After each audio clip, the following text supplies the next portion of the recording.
नमस्कार, मैं मनीष कुमार और आप देख रहे हैं खबर फास्ट। अब तक के कार्यक्रम में आपने देखा कि तमाम राजनीतिक लोगों के साथ आपकी मुलाकात हम करवाते रहे, लेकिन आज जिस मुद्दे की बात करने के लिए आपके साथ आया हूं, दरअसल वो मुद्दा साइबर का है। यानी बात करें तो इंटरनेट दुनिया में लगातार अपनी छाप छोड़ रही है।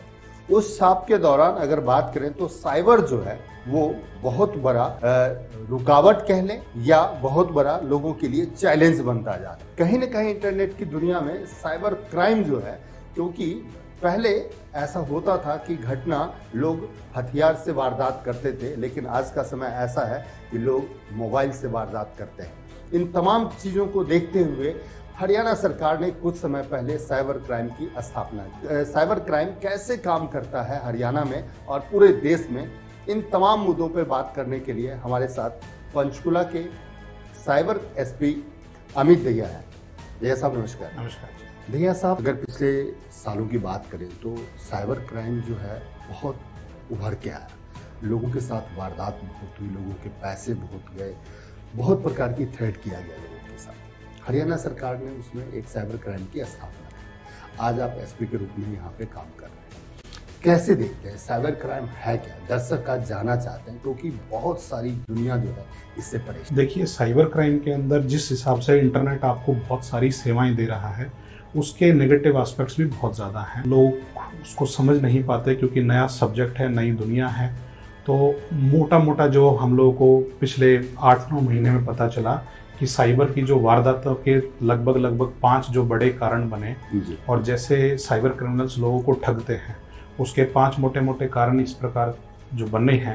वो ये है कि सबसे पहले जितने हाई प्रोफाइल लोग हैं उनकी फेसबुक की जो फ़ोटोज़ हैं उनको वो लोग वहाँ से डाउनलोड करते हैं, अपने व्हाट्सएप पर डीपी लगाते हैं और लोगों को फिर ठगने का काम करते हैं अलग अलग प्रकार से कि मुझे पैसे की ज़रूरत है, या मैं आपके खिलाफ़ FIR कर दूंगा, या आपका टेंडर पास नहीं होगा। बहुत सारे ऐसे मोडस ऑपरेंडी। तो एक ये है कि कहीं पर भी किसी भी आमजन से हमारी साथ साथ ये अपील भी है कि कोई भी अधिकारी या कर्मचारी या आपका कोई एक ऐसा जानकार जो है वो व्हाट्सएप के ज़रिए आपसे जो पैसा मांग रहा है कि QR कोड पे मैं आपको पैसा भेज रहा हूँ, आप मुझे भेज दीजिए, अकाउंट भेज रहा हूँ, तो ऐसे कभी ना करें, जो कि नॉर्मली लोग करते हैं कि पैसा भेज देते हैं और फिर बाद में ठगी का शिकार बनते हैं कि जी ऐसे ऐसे हमारे साथ ठगी हो गई। दूसरा तरीका इस प्रकार का है कि लोग फ़ोन करते हैं, कहते हैं कि आपके फादर ने, आपके रिलेटिव ने मुझे आपका नंबर दिया है और मैंने आपके अकाउंट में 50,000 भेज दिए हैं, और आपके फादर या अंकल या जिसने भी कहा था हम लोगों को, और आप वो पैसा रिफ़ंड कर दीजिए हमें, मैं आपको भेज रहा हूँ। तो वो एक झूठा सच्चा सा एक SMS भेजते हैं जहाँ लोगों को लगता ऐसा है कि उनके फ़ोन में पैसा आया है। वो एक ऐसा एक SMS बना के भेजते हैं और फिर कहते हैं कि ये मुझे भेजने आपको 5,000 थे, एग्जाम्पल के तौर पे मुझे भेजने 5,000 थे, लेकिन एक ज़ीरो ज़्यादा लग गई तो और 50,000 भेज दिए, तो आप 45,000 मुझे वापस कर दीजिए। तो लोग वेरीफाई ही नहीं करते हैं कि क्या मेरे अकाउंट में गूगल पे पेटीएम पे या जो भी वॉलेट एड्रेस जिससे ट्रांसफ़र किया गया है, क्या मेरे को पैसा मिला भी है या नहीं मिला है, और उसको 45,000 50,000 जो भी उसने एक अमाउंट सेटअप किया होता है वो भेज देते हैं। तो लोगों को इतना वो समझ पाते हैं कि क्या हुआ, उससे पहले वो पैसा साइबर फ्रॉडस्टर्स तक जा चुका होता है। नंबर तीसरा, लोग फ़ोन करते हैं कि हम एक कुरियर कंपनी से बोल रहे हैं, कुरियर कंपनी XYZ है और पुलिस ने हमें पकड़ा है, और जो पैकेट आया था कंपनी का, और उस कंपनी में आपके आधार कार्ड, पैन कार्ड या आपके कोई भी ऐसे क्रेडेंशियल्स मिले हैं, और अब CBI या आपको FBI या आपको कस्टम्स डिपार्टमेंट के ऑफिसर बात करेंगे और बात करते हैं और कहते हैं कि आपके खिलाफ FIR रजिस्टर कर रहे हैं क्योंकि इस पैकेट में ड्रग्स भी मिले हैं। इस पैकेट के अंदर हम लोगों को कुछ ऐसा अनऑब्सीनेबल सब्सटेंस मिला है जिसके खिलाफ आपके खिलाफ FIR की जाएगी। अब आम आदमी डर जाता है उसको देखते हुए कि ये अचानक मेरे साथ क्या हुआ, और मेरा, क्योंकि लोग आजकल कुरियर की बड़ी सेवाएं लेते हैं, तो सेवाओं के दौरान जब वो पता चला कि पैकेट के अंदर उनका आधार कार्ड और वो सब भी है, तो लोग डर जाते हैं। फिर उनको कहा जाता है कि आप वीडियो कॉल पे आके अपनी स्टेटमेंट रिकॉर्ड करवाइए, आप पैसा हमें ट्रांसफ़र कीजिए। मैं यहाँ विक्टिम्स को यही बता देता हूँ कि इस प्रकार का कोई CBI बनकर आपको फ़ोन करे, पुलिस बनकर, कस्टम वाला अधिकारी बनकर, आप डरे ना, FIR ऐसे नहीं होती है। आप अपने लोकल पुलिस स्टेशन में जाएं उसके आप वीडियोस लें, उसके ऑडियोज़ लें, उसने जो अपने अकाउंट भेजा है उसको एक शांतिपूर्ण तरीके से उसके एविडेंस आप अपने पास रखें। किसी प्रकार का कोई भी पैसा आप ट्रांसफ़र ना करें और लोगों को जागरूक करें कि हम ऐसी तुम्हारी धमकियों से डरने वाले नहीं हैं, वो सब फेक एक बना के रखते हैं। चौथा इस टाइप का है कि लोगों को कहा जाता है कि हम आपके पैसे डबल कर देंगे, आप इस शेयर मार्केट के इस फलाने ABCD शेयर में पैसा लगाइए, और वो एक फेक सा डैशबोर्ड बना के रखते हैं और आपको कहते हैं कि आप इस अकाउंट में या इस शेयर मार्केट के इस उसमें पैसा लगाइए। लोग पैसा लगाते हैं छोटा, तो वो लोग उनको रिफंड कर देते हैं कुछ और एक अमाउंट। फॉर एग्जांपल मान लीजिए किसी ने 500 रुपये लगाए तो वो कहता है ठीक है जी आपके शाम तक 2000 रुपये हो गए।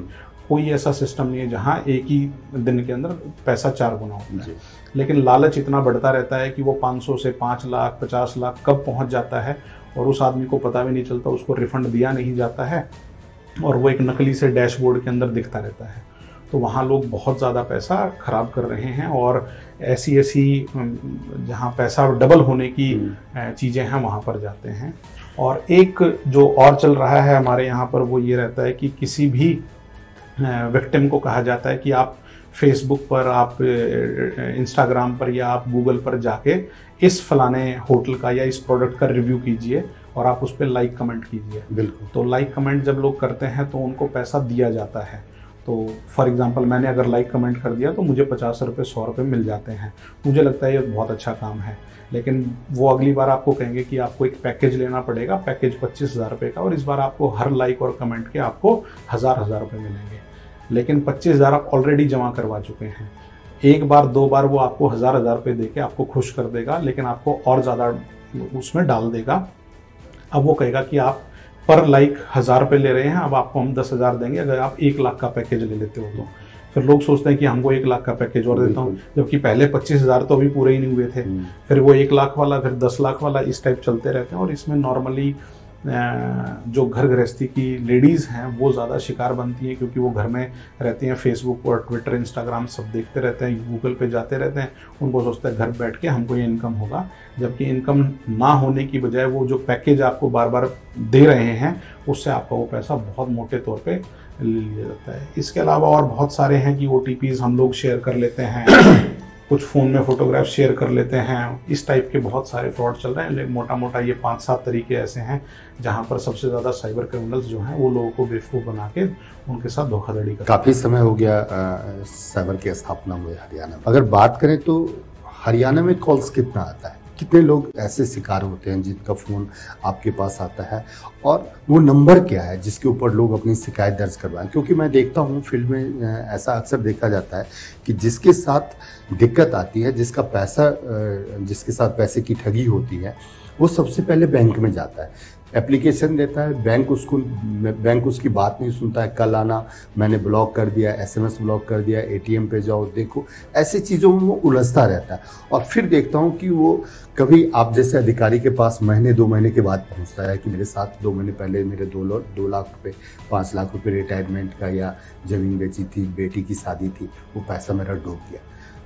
कौन सा ऐसा नंबर है जिसके ऊपर वो लोग फ़ोन करें ताकि आपके पास तक वो शिकायत आए और फिर उसका सॉल्यूशन हो, और तरीका क्या है इसका कि जिससे लोग निजात पाए? हमारा नंबर है पूरे ऑल ओवर इंडिया के अंदर 1930, साइबर का हेल्पलाइन नंबर है 1930। इस पे आप सबसे पहले कॉल कीजिए। हरियाणा पुलिस ने अपना एक पूरा कॉल सेंटर यहाँ सेटअप किया हुआ है साइबर का। 70 ऐसे हरियाणा पुलिस के कर्मचारी हैं जो प्रोफेशनल हैं, डिग्री होल्डर्स हैं, इंजीनियर बैकग्राउंड के, अकाउंट्स बैकग्राउंड के और MBA बैकग्राउंड के, जिनका काम यह है कि 1930 पर जैसे ही विक्टिम कॉल करता है तो हमारे पैनल्स पे सरकारी बैंक, प्राइवेट बैंक, सब बैंक्स हमारे पैनल पर हैं। हम उसके मनी ट्रेल्स को ढूंढते हैं कि उसका पैसा कहाँ गया है।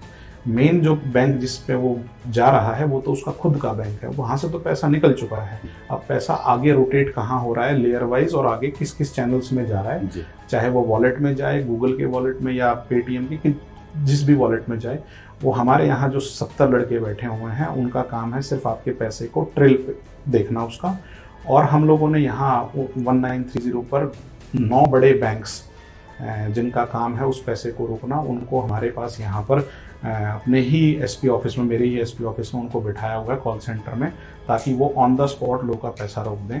यदि कोई भी साइबर क्राइम किसी के साथ होता है तो वो अपने बैंक में जाने की बजाय सबसे पहले 1930 पर कॉल करे, हम उसका मनी ट्रेल ढूंढ लेते हैं। अगर वो गोल्डन आवर में हमें फ़ोन करता है तो हरियाणा पुलिस उसके लगभग 70 से 80% तक पैसा रोक देती है। जितनी देरी विक्टिम करेगा हमें बताने में, उतनी देर तक वो पैसा फ्लो होता रहता है और हमें उसको रोकने में थोड़ी सी कठिनाई होती है। तो जितना जल्दी आप पहले कॉल कर देंगे, 1 घंटा 2 घंटा 4 घंटे के अंदर, तो हम आपको 70 80 90% तक आपका पैसा होल्ड कर देते हैं। ये 1930 का एक पूरा सिस्टम सेटअप बना हुआ है। जो साइबर क्राइम लोगों के साथ हो रहा है तो वो अपनी NCRP पोर्टल पर अपनी शिकायत दर्ज करवा सकता है। एक अलग से हम लोग का ईमेल एड्रेस भी है NCRP पोर्टल का, वरना 1930 तो चल ही रहा है, वहाँ पर आप कॉल कीजिए तो हम आपका पैसा होल्ड कर देंगे। आपने कहा कि आपके साथ कुछ बैंकर्स को आपने यहाँ पे बिठा रखा है, आप कह रहे हैं वो बिल्कुल सच होगा, लेकिन बैंकर्स पुलिस स्टेशन में बैठ के लोगों का आपने ऐसा क्या सिस्टम बनाया जिससे, क्योंकि बैंकर्स का और पुलिस का तो काम नहीं है, पुलिस के पास बैंकर्स बैठ नहीं सकता, ऐसा क्या प्रयास किया गया जिसके कारण बैंकर्स आज 9 बैंक या 10 बैंक के जो अधिकारी हैं वो आपके पास बैठे हैं और आप लोगों की सेवा कर रहे हैं कि किसी के साथ ठगी हुई तो उसका पैसा बैंकर्स के थ्रू आप होल्ड करवा रहे हो, ये कैसे हुआ? देखिए, इसके लिए बैंक की अपनी छवि सुधरती है। लोगों का जब भी पैसा कटता है तो वो कहते हैं कि शायद बैंक वाले की गलती है, क्योंकि मैंने तो OTP बताया नहीं, मैंने ये नहीं किया। तो बैंक को एक अपनी छवि सुधारना एक प्रोस्पेक्ट है। लोगों को सिक्योरिटी सबसे मेन पर्पस है। आज पैसा रुकेगा कहाँ, कौन सा बैंक सबसे सेफ है, तो इसमें हम लोगों की काफ़ी मीटिंग्स हुई। RBI जो हमारे सभी बैंक्स को देखते हैं, उनके साथ उनके गाइडलाइंस को हम लोगों ने फॉलो किया, उनको पढ़ा कि बैंक्स के असली ड्यू डिलिजेंस जो जब वो EKYC करते हैं या अकाउंट्स खोलते हैं या लोगों का पैसा कहाँ ट्रैवल कर रहा है, अनटिल अनलेस वो बैंकर्स हम लोगों के पास बैठ के लाइव नहीं देखेगा तो पैसा कहाँ कहाँ जा रहा है तो वो रोकेगा कैसे। तो इस गैप को कम करने के लिए हम लोगों ने बैंकर्स को रिक्वेस्ट किया कि इसमें आपकी छवि भी सुधरेगी, आपकी सिक्योरिटी मिलेगी, लोगों का आपके ऊपर विश्वास बढ़ेगा और उन विक्टिम्स का पैसा बचेगा ऑन द स्पॉट लाइव चीज़ों पर। तो जो 2-4 घंटे के अंदर जब पैसा रोटेट होता रहता है फ्रॉडस्टर्स के निकालने से पहले, तब तक हम लोगों को पता चल जाता है। 7-8 मिनट के अंदर हमारा प्रोफेशनल जो है कर्मचारी, पुलिस का कर्मचारी, वो मनी ट्रेल निकाल लेता है और फिर बैंकर्स को वहीं, क्योंकि सामने ही बैठे हैं, तो पैसे को हम लोग ब्लॉक करवा देते हैं, फ्रीज हो जाता है। अक्टूबर में इसकी स्थापना हुई। अगर उस टाइम की बात करें तो हरियाणा, अगर ऑल ओवर इंडिया की बात करें तो मेरे ख्याल से 22वें 23वें पायदान पे था। अभी एक दोबारा एनालिसिस आया कि हरियाणा काफ़ी समय से नंबर 1 की पोजीशन, 23वें स्थान से फर्स्ट पोजीशन पे आना साइबर के लिए बहुत बड़ा उपलब्धि। कैसे ये डिपार्टमेंट ने इस चीज़ को किया, वो मैं आपसे जानना चाहूँगा। देखिए, सबसे पहले इसके पीछे एक रिसर्च टीम को लगाया गया कि क्या ऐसे कारण हैं जिनकी वजह से हम, जब अक्टूबर में ये स्थापना हुई तो पूरे भारत में 23वां नंबर था हमारा पैसे को होल्ड करने में। हम लगभग 8-9% पैसा होल्ड कर पाते थे। तो सबसे पहले रिसर्च करके ये पता लगाया गया कि क्या कारण है जिनकी वजह से पैसा होल्ड नहीं हो पा रहा है। तो उसका रीज़न ये पता चला कि बैंकर्स क्योंकि अपने बैंक्स में बैठे होते हैं और हम उनको फ़ोन करते हैं, फिर वो आगे फ़ोन करते हैं नोडल ऑफिसर्स को, तो पैसा रुकता है, इतने वो टाइम निकल जाता है जी। तो सबसे जो DG हरियाणा सर का, श्री OP सिंह सर का, ADGP सर का, इनके साथ विचार विमर्श हुआ और सर ने कहा कि हम लोग बैंकर्स को सबसे पहले अपने पास बिठाते हैं ताकि लाइव पैसा रुक जाए। सबसे मेन हमारा मॉडस ऑपरेंडी ये रहा। दूसरा, इसमें जितने जो कर्मचारी लगे हुए हैं हरियाणा पुलिस के, वो सभी क्वालिफाइड हों, जिनको अकाउंटिंग सेक्टर का, बैंकिंग सेक्टर का पता हो कि पैसा रोटेट कैसे होता है या उनके अंदर पेटीएम वॉलेट्स के अंदर पैसा कैसे गया है। तो प्रोफेशनल्स की ड्यूटी लगाई गई और इन लोगों को यहाँ बिठाया गया ताकि लाइव पैसा रुक जाए। इसके अलावा इन्हीं बैंकर से हम लोगों को फ़ायदा ये होता है कि क्रिमिनल्स ने पूरे भारत में पैसा कहाँ से निकाला, तो यही इस बैंकर से हम लोग, फॉर एग्जांपल अगर मान लीजिए HDFC बैंक है, तो HDFC बैंक से हम ये पता भी लगा लेते हैं कि ये पैसा यदि निकल गया है तो पूरे हिंदुस्तान में कहाँ से निकला, उसका CCTV फुटेज दे दीजिए। तो यहीं से हम लोग को उसका सीसीटीवी फुटेज भी मिल जाता है। तो सीसीटीवी फुटेज मिल गया है, पैसा रुक गया है, आइडेंटिफिकेशन हो गया है कि पैसा किसने निकाला है, और म्यूल अकाउंट कौन ऑपरेट कर रहा था। फॉर एग्जांपल अकाउंट किसी ए के नाम का है लेकिन बी चला रहा है और बी ने पैसा निकाला है, तो वो भी आइडेंटिफाई हो जाता है। तो आगे हम लोग को क्रिमिनलों को पकड़ने में भी इस बारे में बहुत ज़्यादा सहूलियत प्रदान होती है कि ऐसा हुआ है। इसके अलावा हम लोग पूरे हरियाणा के अंदर और पूरे भारत के अंदर हम लोगों ने कुछ ऐसे हॉटस्पॉट्स निकाले जहाँ से सबसे ज़्यादा कॉल्स होती हैं, जहाँ से कॉल्स हमारे पास आ रही हैं हरियाणा के विक्टिम्स को, वो आइडेंटिफाई हम लोग करते हैं। इसके अलावा कहाँ पैसा निकल रहा है वो आइडेंटिफाई करते हैं कि किस अकाउंट से निकला, क्योंकि मनी ट्रेल से वो सारा पता चल जाता है। कौन निकाल रहा है सीसीटीवी से वो पता चल जाता है। किसने कॉल किया है, सिम किसके नाम है, क्या सिम ओरिजिनल है या किसी और के नाम से है, उससे बातचीत करके पूरे भारत में जितने भी हमारे विभिन्न राज्यों के अधिकारी हैं, उच्च अधिकारी हैं पुलिस में, उन सब से बातचीत करके फिर उनकी धरपकड़ भी शुरू करते हैं। इसलिए हम लोग अक्टूबर में जहां 23वां स्थान था हमारा, आज हम लोग ओवरऑल 36% पैसा रोकते हैं। लेकिन अगर आप पहले 5 घंटे, 4 घंटे, 1 घंटे में यदि आप फ़ोन करेंगे तो हम आपका 70 से 80% पैसा इजीली रोक देते हैं। आपके जवाब से एक और सवाल आता है, पैसा रोकना एक ये भी उपलब्धि है कि विक्टिम ने आपको फ़ोन किया, आपने बैंकर्स के साथ बैठ के उसका पैसा रोक दिया, उसके बाद वो पैसा रिफंड दोबारा शिकायतकर्ता को मिले, ये भी एक बहुत बड़ा चैलेंज है। तो क्या लगता है कि पहले इसमें ऐसा भी था कि एफआईआर लॉज होता था, फिर कोर्ट में जाता था, कोर्ट केस बहुत लंबा चलता है, बहुत सारे केसेस पेंडिंग हैं। पीछे एक हाईकोर्ट ने एक आदेश दिया कि जो शिकायत करता है उसको एफआईआर लॉज करवाने की ज़रूरत नहीं है, वो 1039 पे फ़ोन करता है तो वहीं से जो चीज़ें हैं वो सारी क्लियर हो जाएंगी। ये क्या है? क्योंकि जनता बड़ा भावुक होता है, जनता को उतना नहीं, आज भी वो उनको नहीं पता है कि ये दुनिया कैसे चल रही है। तो जनता के लिए क्या मैसेज है, कैसे, क्योंकि बहुत सारे लोग अभी भी थाने के चक्कर काट रहे होंगे। देखिए, इसके अंदर काफ़ी विचार विमर्श होने के बाद डीजीपी हरियाणा सर ने माननीय हाईकोर्ट को एक रिक्वेस्ट लेटर भेजा था कि जितने भी कॉल्स या जितने भी विक्टिम्स का पैसा हम लोगों ने फ्रीज किया हुआ है वो कुछ कानून की पेचीदगियों में नीचे थाना, चौकी, कोर्ट कचहरी में चलता रहता है। तो कुछ ऐसा उपाय निकाला जाए, कानूनी उपाय, जिससे एफआईआर रजिस्टर को ना मानकर जो 1930 पर कंप्लेंट किया गया है उसी को ही आधार मानकर उस विक्टिम को वो पैसा वापस दिलवा दिया जाए।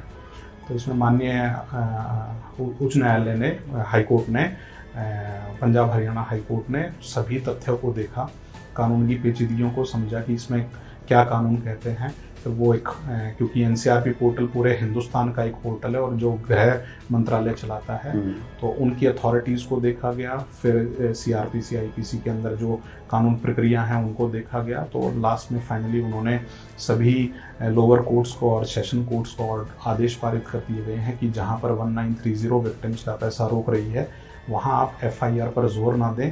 आप सबसे पहले उन विक्टिम्स के पैसे को पहली ही तारीख में, दूसरी तारीख में जो है वो उनको हैंडओवर वापस कर दिया जाए विद द इंडेमनिटी बॉन्ड। एक बॉन्ड भरवा लिया जाए विक्टिम से वो, और बैंक से एक एनओसी ले ली जाए, ये पैसा इन्हीं का, ये बैंक्स उनको प्रोवाइड करवा देते हैं कि हाँ ये पैसा, क्योंकि मनी ट्रेल से दिखाई दे रहा है, कंप्यूटराइज दिखाई दे रहा है, तो वो उसके पैसे को वापस, और पुलिस सुपरदारी के थ्रू पहली ही तारीख पर जो है माननीय अदालत, जो निचले जिला अदालतें हैं, वो सुपरदारी के आदेश कर रहे हैं। एफआईआर पर ज़्यादा जोर ना देकर बैंक से एनओसी लेते हैं और प्लस एक इंडेमनिटी बॉन्ड भरवाते हैं विक्टिम से और पैसा उसको रिफंड हो जाता है। क्योंकि मेरा सवाल इसलिए था कि 1930 पे लोगों ने फ़ोन किया और जिसके साथ फ्रॉड हुआ, मान लीजिए कि किसी के साथ फ्रॉड हुआ, उसका 5 लाख रुपया उसका अकाउंट से निकल गया। अकाउंट से निकलने के बाद एक तो वो कंप्लेंट करने के लिए जाता है, उसके बाद वही अपना ही पैसा लेने के लिए उसको फिर थाने का चक्कर काटना पड़ता है। 5 लाख के लिए उसको वकील भी करना पड़ेगा। बहुत सारी चैलेंजेस उसी आदमी के साथ हुआ है जिसके साथ घटना घटी है। तो मेरा ये सवाल इसलिए था क्योंकि आम आदमी को इन चीज़ों का पता नहीं है। तो क्या डिपार्टमेंट कोई ऐसा जागरूकता अभियान भी निकालने जा रही है, या लोगों को ये मैसेज कैसे लोगों तक पहुंचे, इसके लिए क्या आपने कुछ स्कीम्स बनाया है?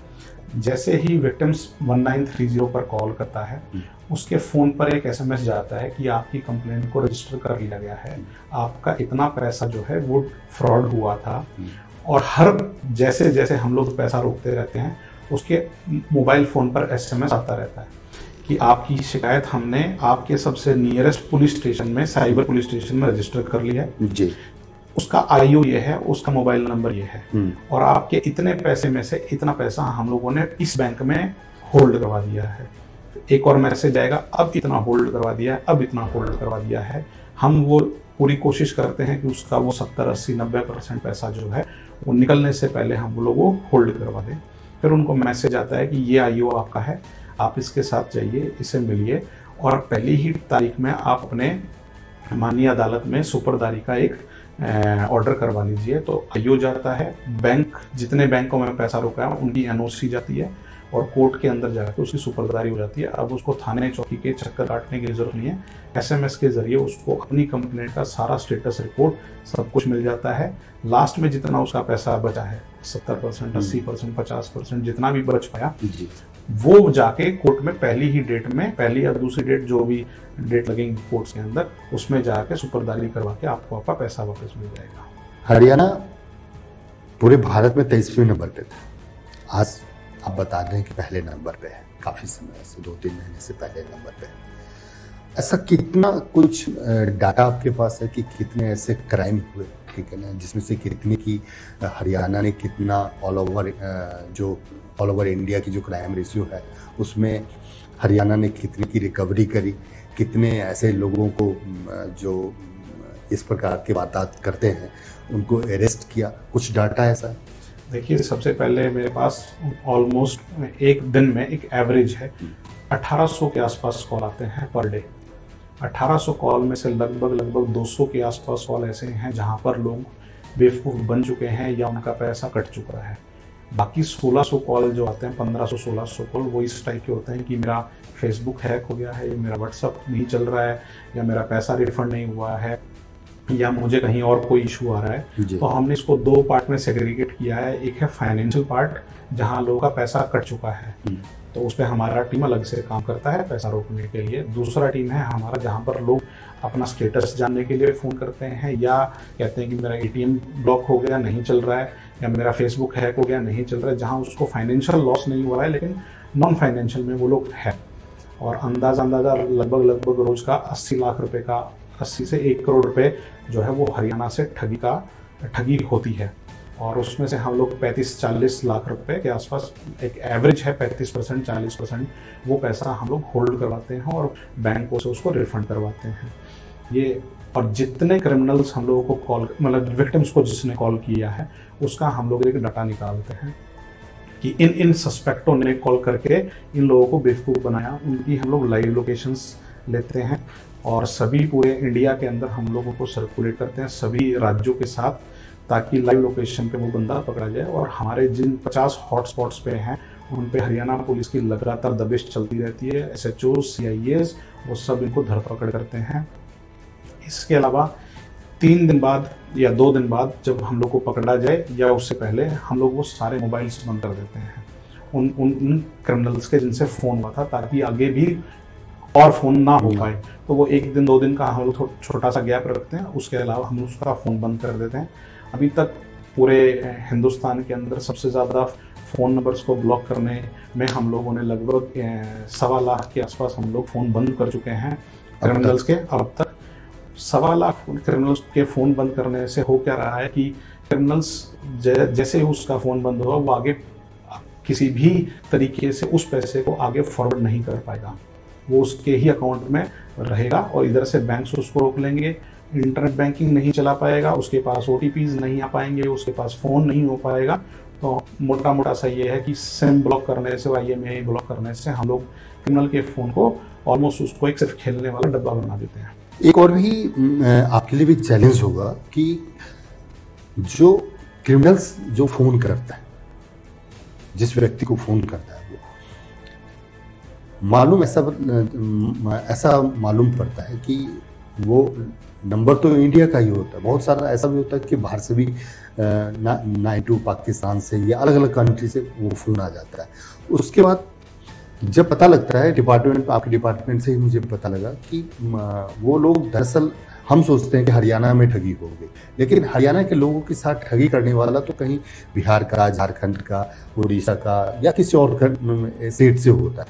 तो पुलिस को कितना टाइम मिलता है वहाँ तक पहुँचने में, उस अपराधी को पकड़ने में, क्या प्रोसेस होती है? थोड़ा सा देखिए, आप इस पे फोकस डालें। इसमें ज़्यादा तो हम लोग अपना डिस्क्लोज नहीं कर पाएंगे, लेकिन मोटा मोटा सा ये है कि इसमें 3-4 लोग इन्वॉल्व रहते हैं। कॉलर कोई और होता है और फाइनेंशियल पार्ट को देखने वाला, पैसे निकालने वाला कोई और होता है, और नकली सिम्स और अकाउंट्स प्रोवाइड करवाने वाला कोई और होता है।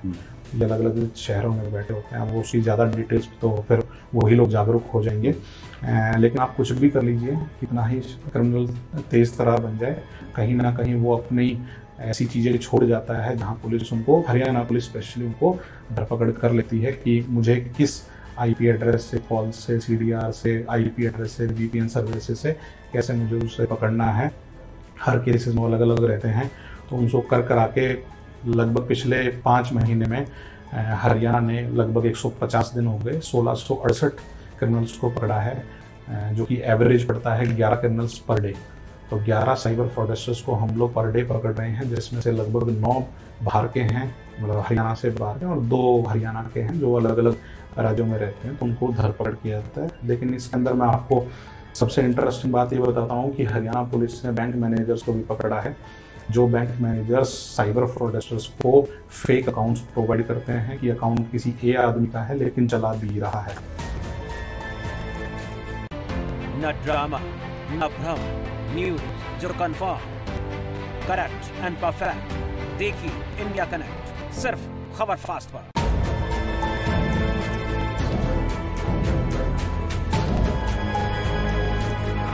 हाँ, मेरा अगला सवाल आपसे ये था कि आधार कार्ड के बेस पे अकाउंट खोला जाता है, कहीं ना कहीं सस्पेक्टेड अकाउंट जो है वो बैंक में अगर खाता नहीं होगा तो पैसा किसी और के पास जा ही नहीं सकता है। पैसा जाने का जरिया अकाउंट है, अकाउंट से अकाउंट में पैसा जाएगा। तो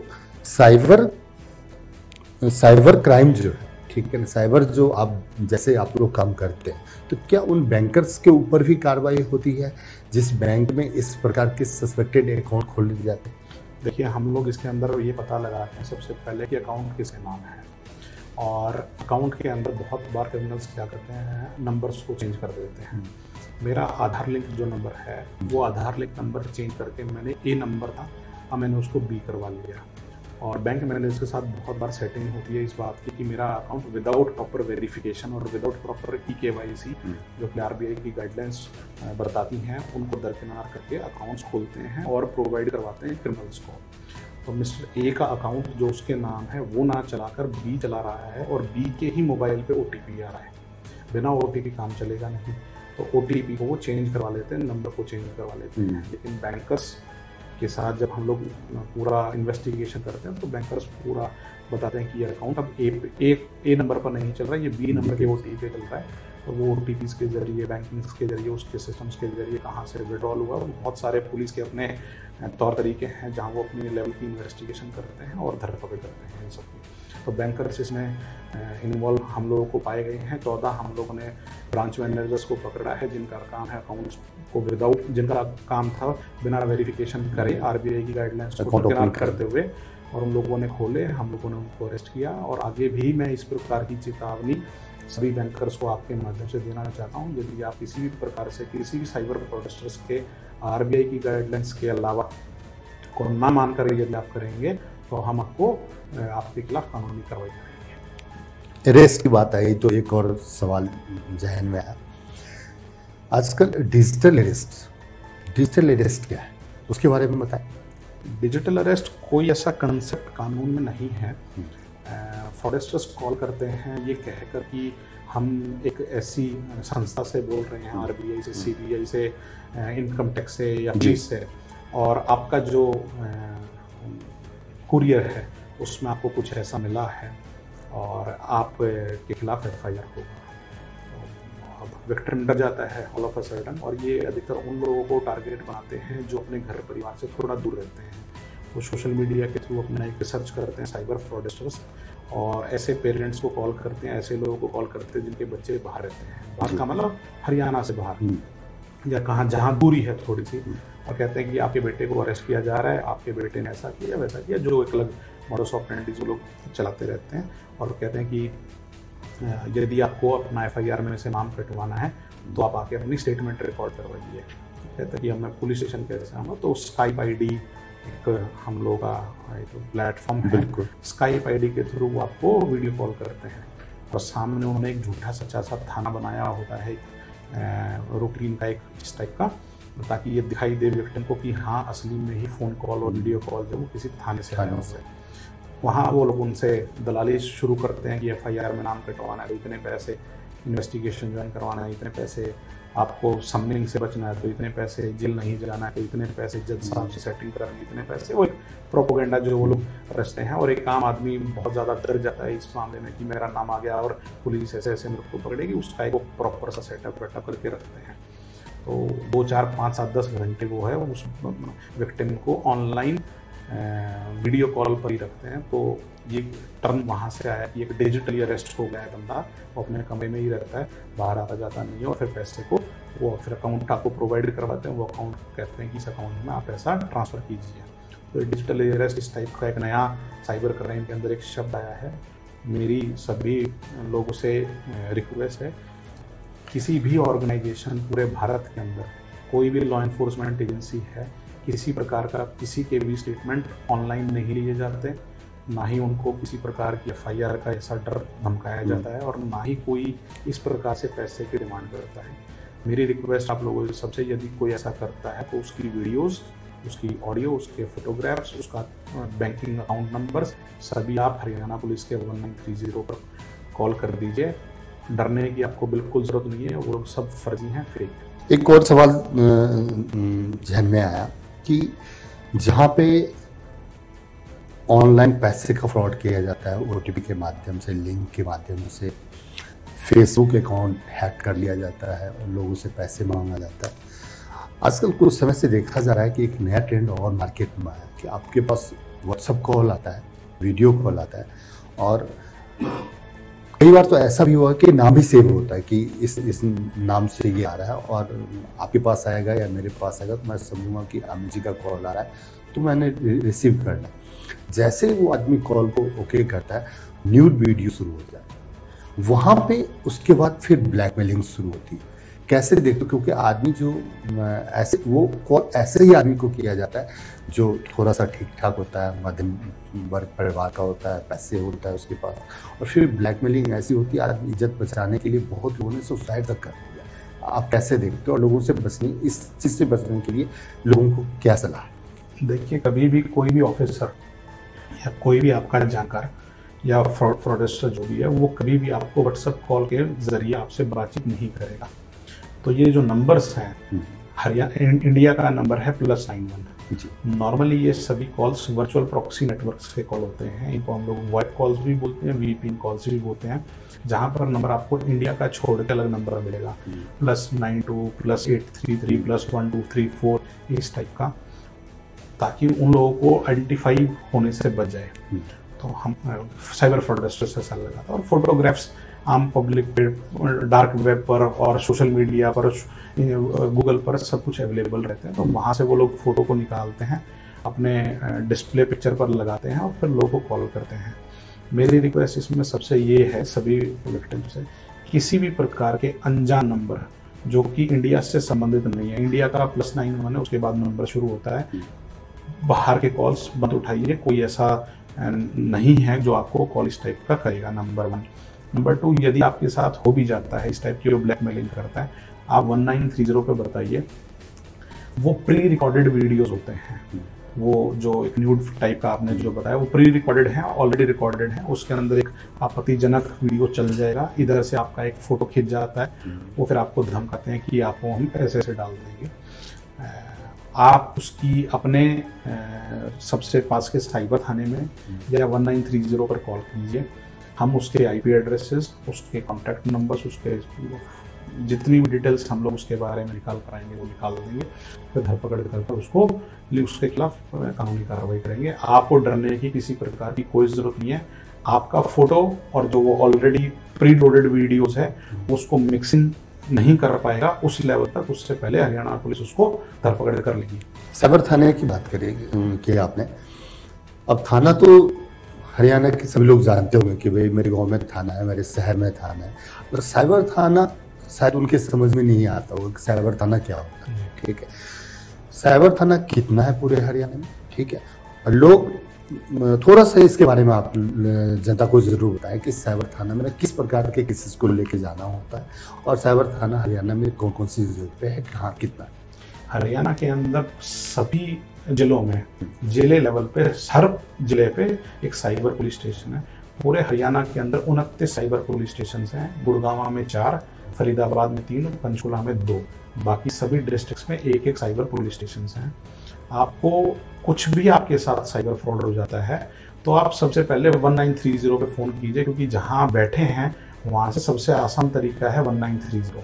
आप 1930 पे फ़ोन करेंगे और अपनी कंप्लेंट को रजिस्टर करवाएंगे, 1 मिनट या 2 मिनट लगते हैं बस।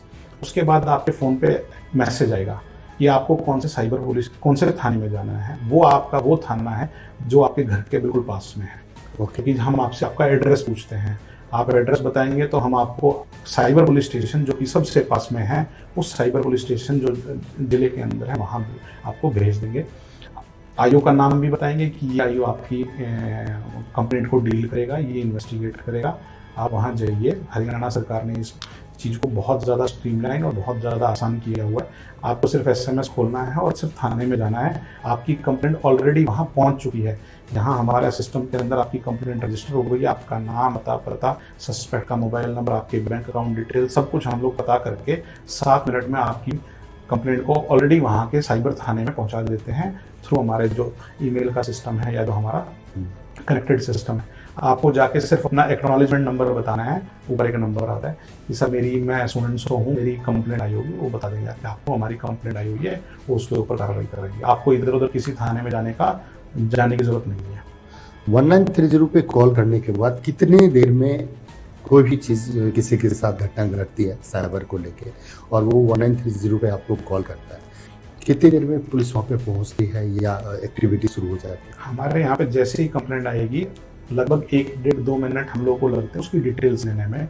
उसका नाम, मोबाइल नंबर, अकाउंट नंबर, उसकी लोकेशन और उसका प्रॉपर एड्रेस, और उससे पूछा जाता है कि आप के साथ साइबर फ्रॉड किस टाइप का हुआ, थोड़ा सा ये बता दीजिए, ताकि हम लोग अलग अलग कर पाएँ कि भाई ये नॉन फाइनेंशियल का क्राइम है या फाइनेंस का क्राइम है। वो पूछते हैं और उससे पूछते हैं आप अपना अकाउंट नंबर बता दीजिए। अकाउंट नंबर फॉर एग्जाम्पल उसने बताया कि मेरे इस अकाउंट से ऐसे मेरा पैसा कटा था, बस वो अकाउंट नंबर बताना, और मोबाइल नंबर से हम लोग ट्रेस आउट करते हैं कि इसका पैसा कौन कौन से अकाउंट से किस किस अकाउंट में ट्रैवल करके गया है मनी ट्रेल के हिसाब से।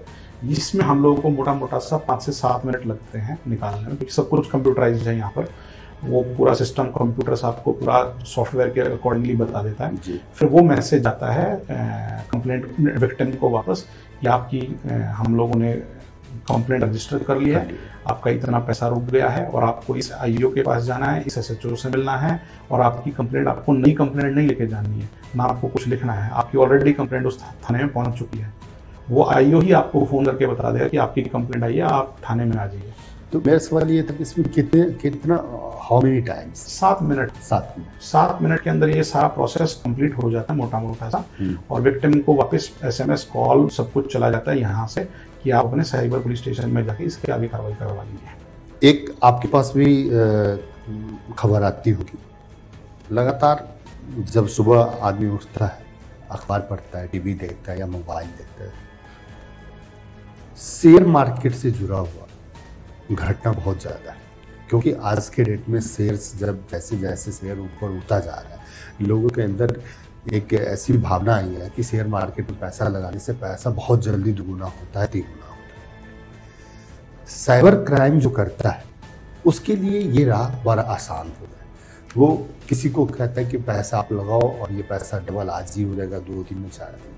इस प्रकार का अगर इस ट्राई-सिटी की अगर बात करें तो बहुत सारी घटनाएं ऐसी है जो कि काफ़ी लोगों को बर्बाद कर चुकी है।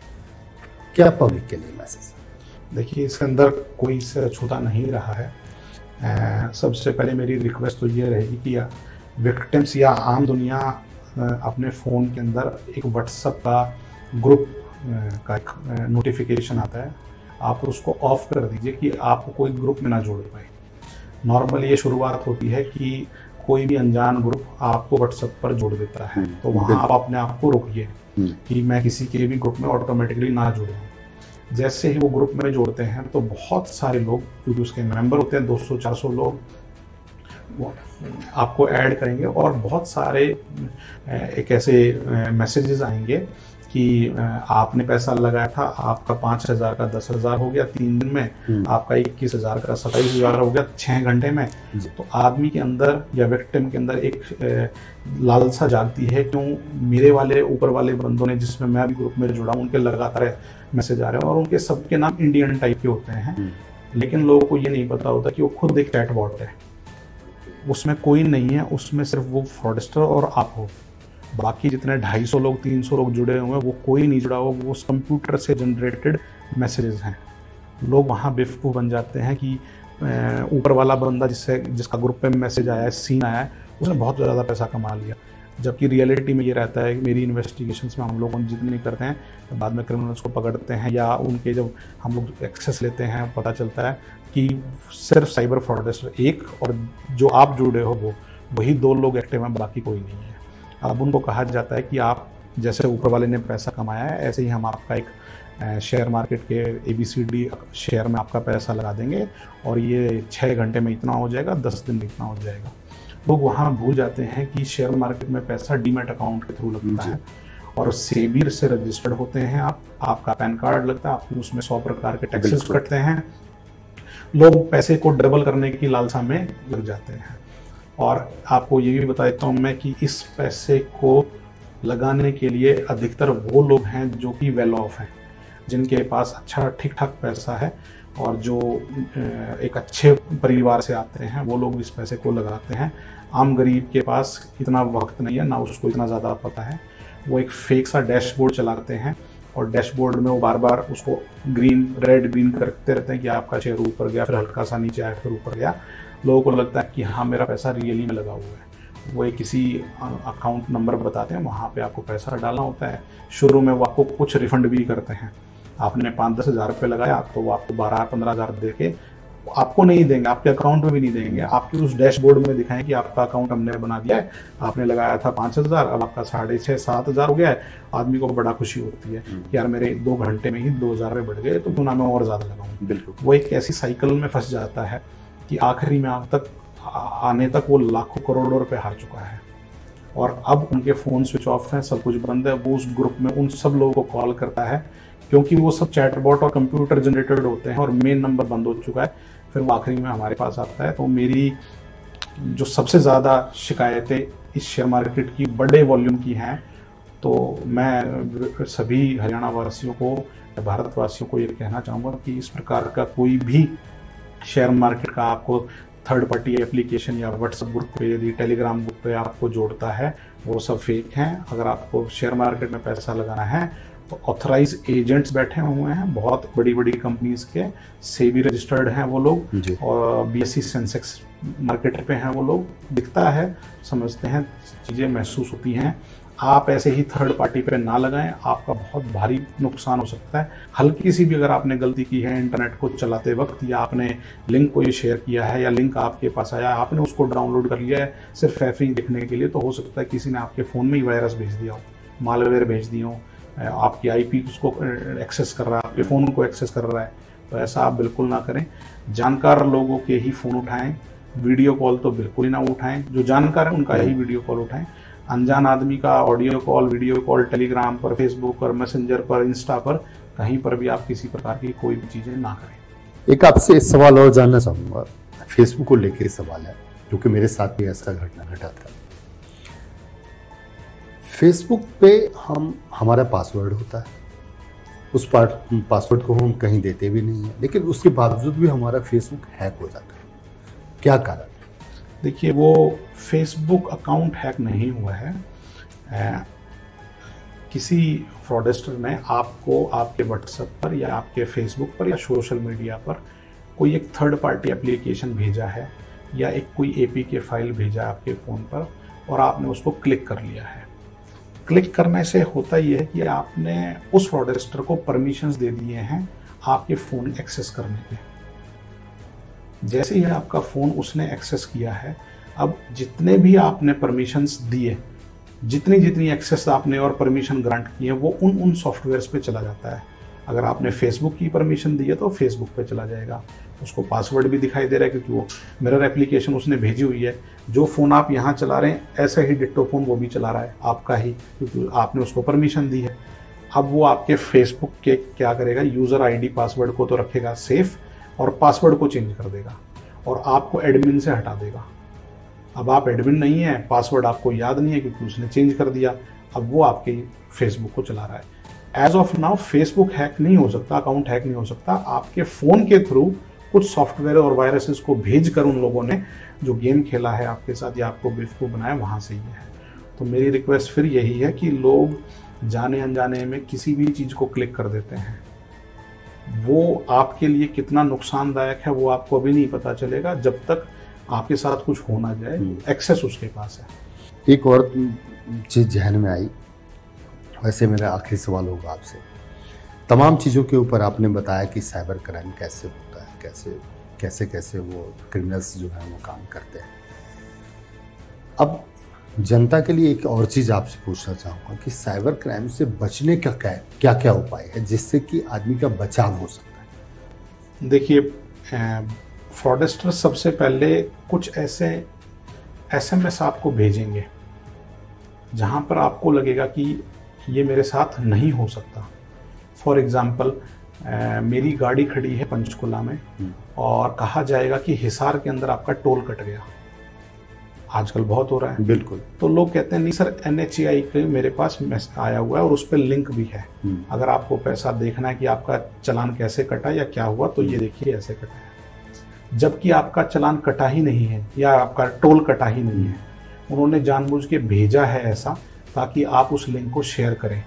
आप जैसे ही लिंक पे जाएंगे आप एक्सेस दे देंगे।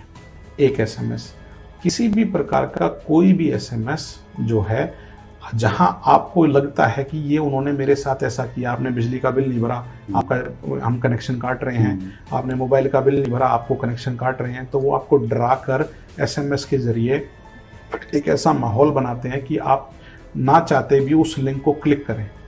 इससे बचने का सबसे बेस्ट उपाय ये है कि आपको पता है कि आपको बिजली का बिल कब भरना है। बिल्कुल। मुझे पता है मेरी गाड़ी कहाँ खड़ी थी, बिल्कुल, मैं कहाँ गया हूँ, मेरा पैसा कटेगा तो मेरे गूगल पे तो पता चलेगा या मेरे अकाउंट में तो पता चलेगा। आजकल सब लोग ऑनलाइन बैंकिंग करते हैं, ऑनलाइन आपका अकाउंट पता चल। तो उसको क्लिक करने से पहले, उसके ऊपर जाने से पहले, उस वेबसाइट पे पहुंचने से पहले मेरी सबसे ये रिक्वेस्ट ये है कि आप एक बार ये देख लीजिए कि क्या आपके अकाउंट में पैसा कटा भी है या नहीं कटा है। वो हिस्ट्री आ जाता है आज की डेट में। बिल्कुल आ जाता है। वहाँ मैं आपको 99% बता सकता हूँ कि आपका पैसा कटा ही नहीं है। वो सिर्फ एक फेक फर्जी SMS था जो आपको बेवकूफ़ बनाया गया अलग अलग तरीक़ों से कि आप जाके उसको क्लिक करें। तो मेरा रिक्वेस्ट ये है सबसे ही हरियाणा वासियों और भारतवासियों से कि आप किसी भी प्रकार के लिंक को जो आपको लगता है कि ये मेरे को सिर्फ ऐसे कहा गया और किया गया है उसको ना करें। वो जानबूझ के आपको जाल में फंसाने वाली बात है। ऐसे ही जब किसी रिलेटिव का या मैं आपके फादर का दोस्त बोल रहा हूँ या मैं ABCD बोल रहा हूँ और आपको मैंने पैसा भेज दिया, वहाँ पर भी वो SMS का प्रयोग करते हैं। तीसरा, आप किसी भी ग्रुप में, व्हाट्सएप ग्रुप में ऐड ना कीजिए। आप अपने नोटिफिकेशन में जाइए, सेटिंग्स में जाइए, व्हाट्सएप की सेटिंग्स के अंदर अपने आप को अनलॉक कर दीजिए, मतलब हटा दीजिए कि मैं किसी भी ग्रुप में ना ऐड हो पाऊँ। वो आता है सेटिंग्स के अंदर, वहाँ आपको कोई भी बंदा आपको टेलीग्राम पर, व्हाट्सएप पर आपको ग्रुप में ऐड नहीं कर पाएगा। वो आपकी सेफ्टी सिक्योरिटी। फेसबुक के ऊपर जो आपकी प्रोफाइल पिक्स हैं, उस प्रोफाइल पिक के ऊपर लॉक का एक ऑप्शन आता है, आप वहाँ वो लॉक लगा के रखें ताकि लोग आपके फ़ोटो को डाउनलोड ना कर पाएँ। ज़्यादा इन्फॉर्मेशन सोशल मीडिया पर देने से नुकसान ज़्यादा है, फ़ायदा कम है। आप हर चीज़ की इन्फॉर्मेशन सोशल मीडिया पर डालते हैं, सारे साइबर क्रिमिनल्स को डार्क वेब और गूगल और फेसबुक के ज़रिए पता रहता है कि अब आप क्या कर रहे हैं, अब आप क्या नहीं कर रहे हैं। वो आपका एक पूरा रिसर्च करके ही आपको अटैक करने की कोशिश करते हैं। इसके अलावा जब भी आप मोबाइल का प्रयोग करें तो किस प्रकार के आपको कॉल्स आ रहे हैं, +91 से आ रहा है, मेरे रिलेटिव का है, उठा लिया, वीडियो कॉल नहीं उठाना है, स्काइप आईडी पे कभी भी इस टाइप के स्टेटमेंट्स नहीं आते हैं।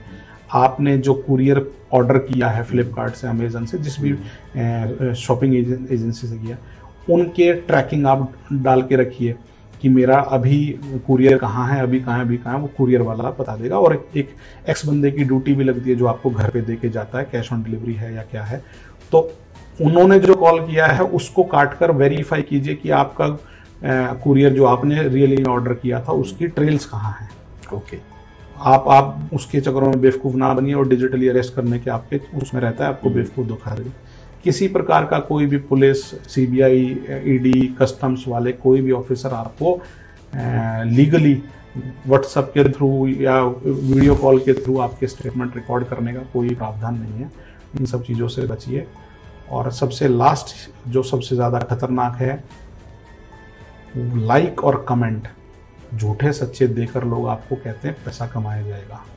वो सब आपको जाल में फंसा रहे हैं। वो आपको शुरू में छोटी सी इन्वेस्टमेंट देंगे, उसके बाद आप द्वारा किए गए आपकी ओरिजिनल प्रोफाइल पिक से जो लाइक और कमेंट करके आपने कुछ छोटा सा पैसा कमाया, वो आपको ऐसे पैसे के जाल में उलझाएगा कि आप ना उससे बाहर निकल पाएंगे और उनके प्लान्स, प्रोजेक्ट्स लेते रहेंगे।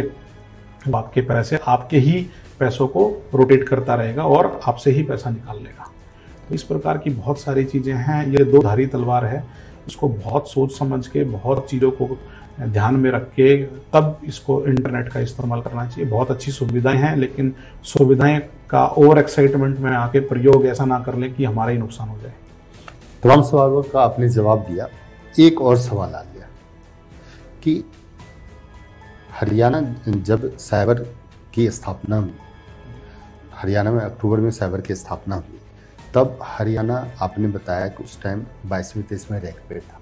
आज हरियाणा नंबर 1 पे है रिकवरी में। रिकवरी की बात करें या क्राइम रोकने की बात करें, एक सवाल मन में आया कि अब तक जो जितना धोखा किया जा रहा है, लाखों का, 2 लाख 5 लाख लोगों के पैसे खाते से कटते जा रहे हैं, रिकवरी कितना हुआ है हरियाणा में? देखिए, अभी तक हम लोगों ने 124 करोड़ रुपया हरियाणा वासियों का रोक छोड़, क्योंकि जुरिडिक्शनल का इशू रहता है इसके अंदर। तो मेरे जो हरियाणा के पीड़ित लोग हैं, विक्टिम्स हैं, उनका 124 करोड़ रुपया हम लोग रोक चुके हैं टोटल मिलाकर। और इसमें से कुछ 40-50% पहले रिफंड किया जा चुका है, लेकिन उसमें कुछ कानूनी पेचीदगियां थी, तो उसको माननीय अदालत में हम लोगों ने रिक्वेस्ट किया और अदालत ने हमारी बात मान ली। अब वो पैसा जो बचा हुआ है, वो मेरा सभी विक्टिम्स को रिक्वेस्ट है कि आपको SMS आया हुआ है, आप अपने जो साइबर पुलिस स्टेशन है वहाँ जाइए, सुपुर्दारी का कोर्ट के अंदर एक ऑर्डर लगवाइए, रिक्वेस्ट लगवाइए और माननीय निचली अदालत आपका पैसा आपको वापस कर देगी। देखिए, साइबर क्राइम रोकने के मोटा मोटा सा 5 एलिमेंट्स हैं। सबसे पहले विक्टिम्स की तरफ अगर हम लोग बात करें तो विक्टिम्स का सबसे पहले हमको पैसा रोकना है ताकि पैसा आगे ना जा पाए। तो उसके लिए हमारा 36% ओवरऑल है, और यदि आप पहले 1 घंटे, 2 घंटे, 5 घंटे में फ़ोन कर देंगे तो 60, 70, 80% तक पहुंच जाता है। सबसे पहले पैसा रोकना है। नंबर दूसरा, उस पैसे को वापस दिलवाना है। तो वो हम लोगों ने माननीय अदालत से रिक्वेस्ट करके वो ऑर्डर भी निकलवा लिया है। अब विक्टिम का पार्ट क्लियर हो गया। अब आ गया अक्यूज का पार्ट, यानी कि जहां जिसने क्राइम किया है। सबसे पहले हम उसका फ़ोन ब्लॉक कर देते हैं, अकाउंट ब्लॉक कर देते हैं, उसके पैसे को फ्रीज कर देते हैं। उसकी धरपकड़ के लिए नीचे मेरे 29 साइबर पुलिस स्टेशन जो हैं हरियाणा पुलिस के पास हैं, उन सभी SHOs और CIA इंस्पेक्टर्स का 50 हॉटस्पॉट जो हम लोगों ने पूरे हरियाणा में बनाए, ना पूरे इंडिया में बनाए हुए हैं, उनमें रेड्स करके, धरपकड़ करके सभी राज्यों की पुलिस से मेल मिलाप करके उनको पकड़ते हैं। अब हम एक स्टेप और आगे ये चले हैं कि जिसको पकड़ा है उसने कितने और साइबर क्राइम किए हैं। हो सकता है उसने महाराष्ट्र में, गुजरात में, तेलंगाना में भी और क्राइम किए हों। तो सबका डाटा हम लोग यहाँ निकालते हैं कि इसी बंदे को महाराष्ट्र में भी 3 और 4 और क्राइम किए हैं, तो उसका लेटर हम लोग अपने यहाँ प्रॉपर चैनल से अलग अलग राज्यों को भेज देते हैं कि ये बंदा हमारे यहाँ इस जेल में इसमें पकड़ा गया है, आप भी आके इसको आपकी वाली कंप्लेंट के अंदर आप इसको पकड़िए। उसके मोबाइल से हम लोग को बहुत ज़्यादा डाटाज और बहुत सारी चीज़ें निकल के आती हैं। तो टोटलिटी में साइबर क्राइम पे हरियाणा पुलिस ने पिछले 8-9 महीने में एक काफ़ी अच्छी छलांग भी लगाई है पहले स्थान पर, और दूसरे राज्यों के लिए एक अच्छा हम लोगों ने टॉर्च बीरर का काम भी किया है। और हमारे सभी विक्टिम से दोबारा से रिक्वेस्ट है कि पहली बात तो आप साइबर क्राइम से थोड़ा सा सावधानी से बरतें। अगर आपके पास फिर भी हो जाता है तो 1930 पे कॉल कीजिए, हम आपकी सेवा में 24 घंटे तत्पर हैं। धन्यवाद अमित जी। दरअसल आज के खास कार्यक्रम में आपने सुना कि साइबर क्राइम से बचने के क्या क्या उपाय हैं। हरियाणा सरकार की ये पहल साइबर की स्थापना और उसके बाद पूरे देश में 23वें स्थान से नंबर 1 पे आना वाकई में सराहनीय कदम है। जहां पे लोगों के साथ ये लूटमार की घटना होती है साइबर क्राइम के थ्रू, वहीं पर हरियाणा पुलिस की मुस्तैदी ने ये साबित किया है कि वाकई में हरियाणा पुलिस इस क्राइम को रोकने में काफी हद तक सफल रही है। मेरा भी जनता से यही अपील है कि आपके पास इंटरनेट सुख सुविधा का एक साधन बन चुका है, लेकिन उसको कैसे इस्तेमाल करना है वो आप पे डिपेंड करता है। आप भी जागरूक बनिए और इस साइबर क्राइम में हरियाणा पुलिस का साथ दें ताकि ये साइबर क्राइम आगे ना बढ़ पाए, और इससे बचने में हरियाणा पुलिस की सहयोग जरूर लें। आगे के कार्यक्रम के लिए देखते रहिए। नमस्कार।